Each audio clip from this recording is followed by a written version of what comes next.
When it comes to designing video game characters, no company has their work cut out for them quite like Game Freak. The Pokémon series has one of the most dizzying arrays of concepts and creatures ever seen, ranging from 156 to 72 Pokémon added in every one of the 6 generations thus far. The 721 Pokémon in total is still climbing, with Pokémon Sun and Moon still to be released. Despite the sheer number of designs, along with how it seems just about anything can be made into a Pokémon, it's easy to forget there would have been many monsters that ended up being scrapped or ejected. Nothing more than crumpled drawings in a wastepaper basket. After all, not every idea comes from the artist's mind fully formed and realized, and countless would have been redesigned or cut entirely. While it's impossible to know everything that goes on in the design room, several Pokémon have surfaced that were cut or completely changed. Pokémon that can't be found in the games we know and love, and can't be found on the Pokédex. It's time to find the most elusive Pokémon of all. Here are the lost Pokémon designs.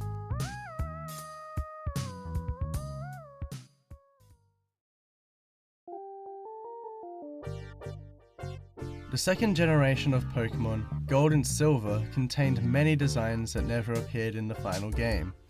In the beta for the game, the starters were far different. While Chikorita was still in this build, it looks very different to the quadruped version in the final game. However, Cyndaquil and Totodile were completely non-existent, instead replaced with Honoguma, a fire bear, and Karusu, a seal-like Pokémon. Despite being Pokédex number 212, Karusu was supposed to be a water-type starter. It looks very similar to Seal from Generation 1, though it also seems to have some cat-like elements in its design. If this design had been changed and refined, it would have been interesting to see it in the final games and what it would have evolved into. Meanwhile, with Honoguma, its name is Blaze Bear in Japanese, and its design reflects this. While it was supposed to be a fire-type starter, it was also rumoured to have been an early version of Teddiursa, which is also a bear Pokemon in Generation 2. However, it was a normal type in the finished game. Honoguma's design somewhat resembles Pikachu, meaning it could have been the Pikachu-like Pokemon for this generation, instead of Marill. This top-like Pokemon was also supposed to be in Generation 2. Its real name is unknown, but it was nicknamed Peritop by fans. It seems to resemble a Clefairy, meaning it could have been a split evolution of the Pokemon, like how in Generation 2, several Pokemon were given split evolutions, like Poliwhirl evolving into Politoed and Gloom evolving into Blossom. However, in Generation 2, there was another top-like Pokemon in the finished game, and this was Hitmontop, which spins on its head. It is likely that both this Pokemon and Hitmontop were considered, and in order to have only one top-like Pokemon, Hitmontop was included over it. Another mysteriously unnamed Pokemon from Generation 2 is this tortoise Pokemon, which was nicknamed Lake Toise. Likely it was cut, as a water turtle Pokemon would be too similar to Squirtle. A similar design appeared in Generation 5 as Tortuga, which resembles an actual sea turtle rather than a tortoise. Kage no Mushi's existence is shrouded in mystery, a design supposedly revealed from a Japanese web archive. Its English name is considered by many to be Paratop, and it is rumoured to have been a split evolution of Paras. Its artwork does mirror the style used for the concept drawings of other lost Pokemon. The idea of a bug with a leaf draped around it was later used for Sawaddle and its evolution line, meaning this scrap design could have been reused later. This small Pokemon known as Riku was shown in illustrations of early Pokeball concept art when Generation 1 was still in its development stages. It could have originally been a pre-evolution to Rhydon, the first Pokemon to ever be created, until it was replaced by Rhyhorn. However, it bears a striking resemblance to the substitute doll used in the games. This could likely be an in-joke by the developers, as the Pokemon shown in the art seems to be a substitute design, only created to display how a Pokeball could function.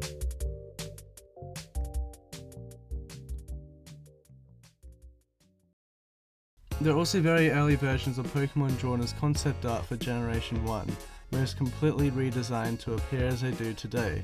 Kokana, an early version of Weedle, evolves into Kasanji, which has hands and looks somewhat more formidable than Kakuna. Instead of evolving into a beetle, however, the final stage was an unnamed beetle or cockroach with 4 gloved hands. It was likely that these evolutions were replaced to instead mimic the Caterpie evolution line. Also, an early version of Poliwag can be seen, apparently evolving into Poliwrath without becoming Poliwhirl first. Poliwrath can be seen wearing a crown, which resembles the King's Rock needed to evolve Poliwhirl into Politoed in Generation 2. Poliwrath's crown was actually referenced in an episode of the anime. It's unknown why the crown was removed from the final design, as it could have made the Pokémon much more visually interesting than Poliwrath's final design. Pokémon were redesigned for Generation 2 as well, such as Ladybar, Marill, and Girafarig. Girafarig is most notable as it resembles 2 of the front halves of giraffes stuck together. This one would have been interesting to see implemented, to say the least. It could also be a reference to how Girafarig's name is a palindrome. It spells exactly the same forwards and backwards. There is also a legendary Pokémon design that seems to display elements of Suicune and Raikou. The design was split into the 2 legendary Pokémon, both designs being quite favourable.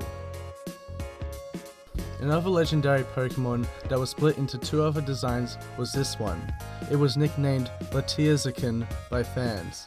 The Pokémon was split into Blaziken and the similarly designed legendaries Latios and Latios. Planned to release in Generation 3 was Shellos, a slug-like Pokémon with multiple forms. The Pokémon was seen in the beta for Ruby and Sapphire, but it was taken from the final game and placed in the generation after instead. What's interesting is this form. It was instead replaced with a blue version of Shellos in Diamond and Pearl. This is strange, as the scrapped form far closer resembles Gastrodon, Shellos' evolution. Finally, the form chosen for the Hydra Pokémon Hydreigon was going to be far different according to an interview with Ken Tsuchimori, who is the original creator of Pokémon Red and Blue.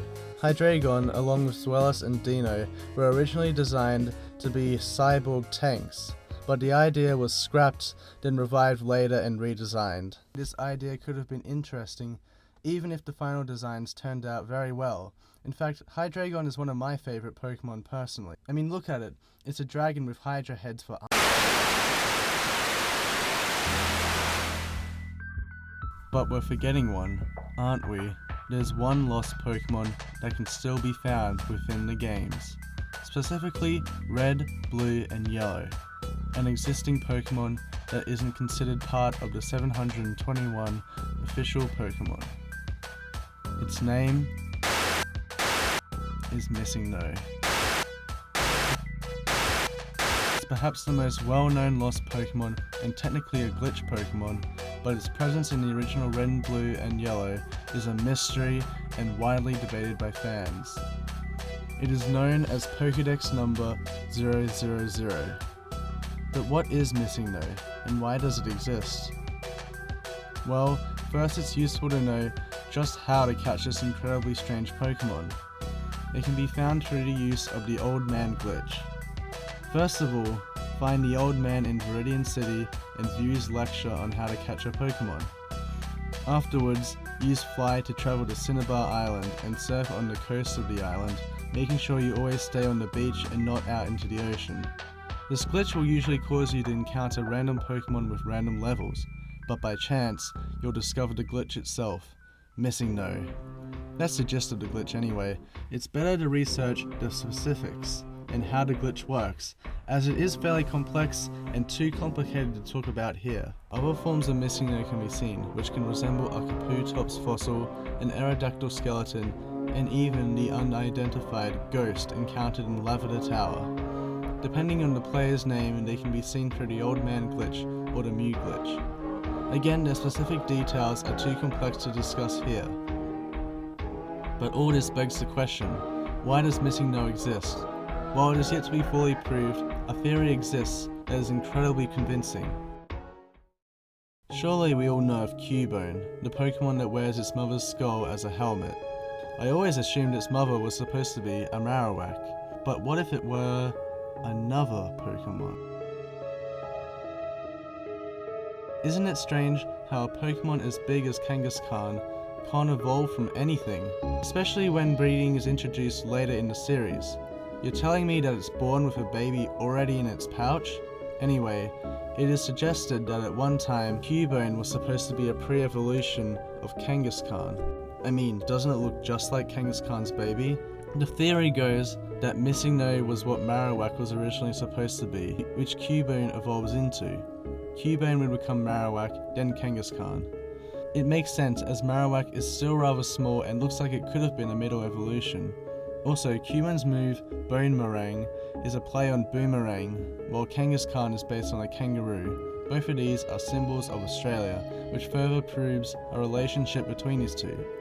Finally, if you manage to level up Missing No, what does it evolve to? That's right, Kangaskhan. But if this really were supposed to be the case, why would Game Freak have changed the evolution line? Well, the theory states that since the idea of Cubone wearing its mother's skull is rather dark for a game that was marketed towards children, the idea of it slinging around the bones of its mother it had been brought up in was considered rather grim for the team. Instead, the team wrote a new Marowak that didn't evolve, and moved the old version into an empty slot of the Pokédex instead of deleting it due to time constraints. Of course, this still has yet to be proven, and the mystery of Missing No lives on.